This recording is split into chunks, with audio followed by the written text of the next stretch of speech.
Isang magandang umaga po sa ating lahat mga idol. Ayan mga idol, huminto tayo gaya ng aking sinabi. Magbabasa tayo ng mga gulong idol.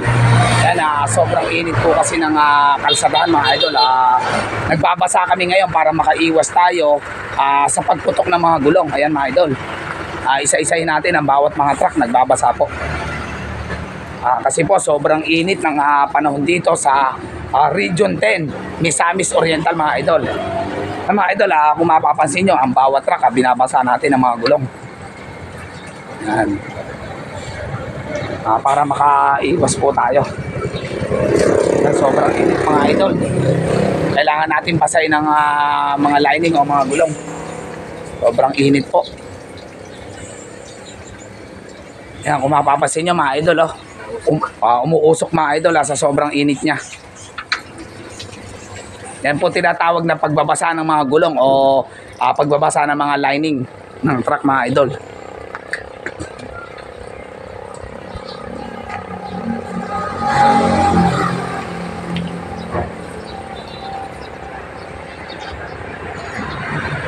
Yan, binabasa po natin para hindi na po tayo magka-problema sa gulong sa biyahe.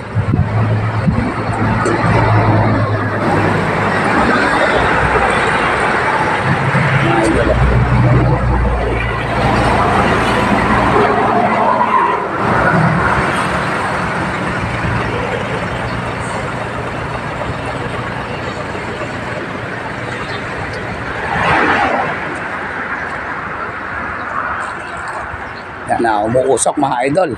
Nag-uusukan ng mga gulong sa sobrang init po. Mga idol, tingnan nyo po. Yan, umuusok. Mga idol, umuusok siya.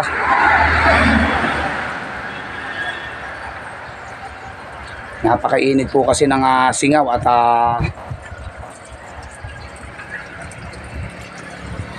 mga idol, umuusok po ang mga gulong lining.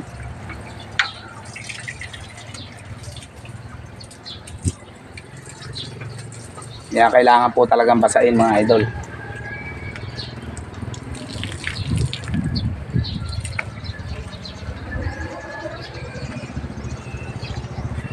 Kapag hindi po tayo nagbasa mga idol ng gulong, baka masabugan ulit tayo o maputukan.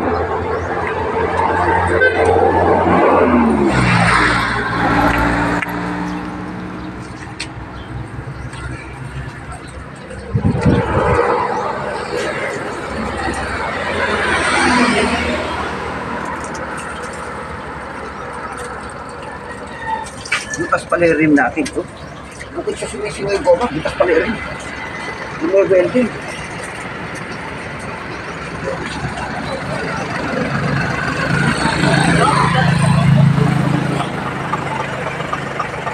Yan po ang tinatawag na pagbabasa ng mga gulong idol o lining. Yan, binabasa siya.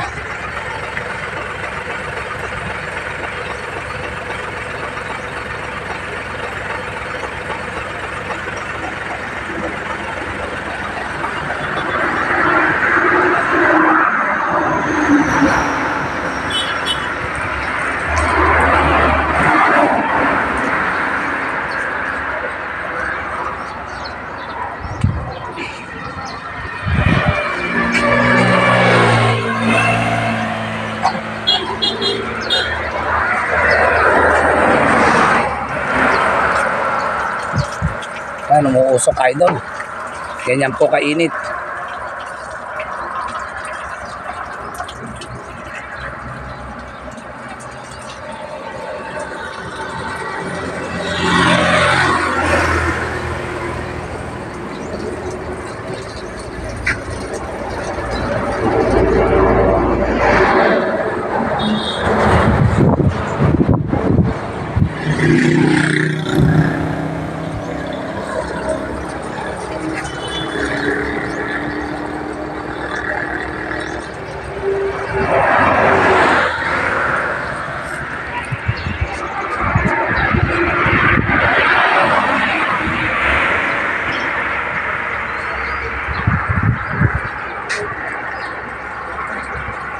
Yan, dalawa po silang nagbabasa ng bawat mga gulong.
yung hospital.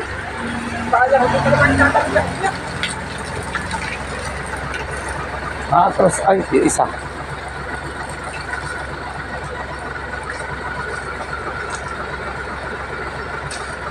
Yan, ganyan po ang pagbabasa ng mga lining o gulong mga idol. Sabi ko nga yung press ang konti yan, para na-impress yung natin. Para sa mga konti yan.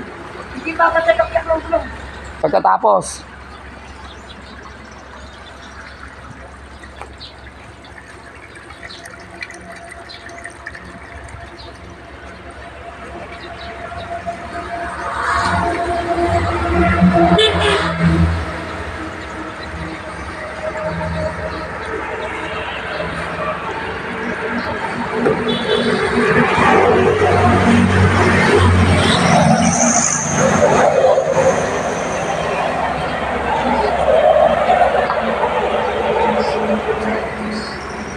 yan, nagbabasa po tayo ng mga gulong idol. Tatlong truck po yan. Ayun, sa dulo yung isa.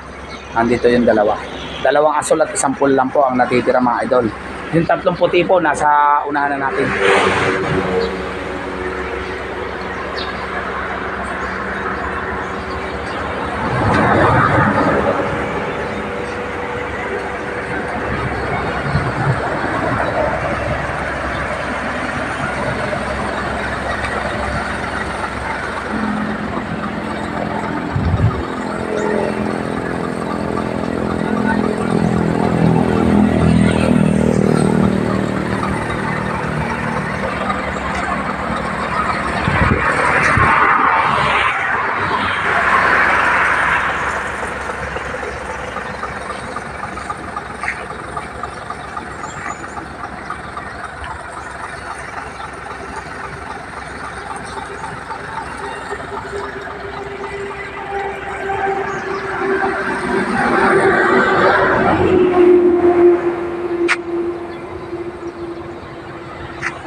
Tayo sa may radiator, nabasa na.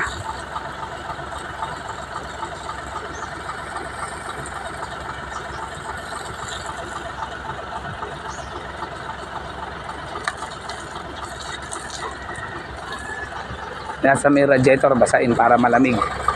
Hindi po masyadong tumanggap ng init ang ating makina.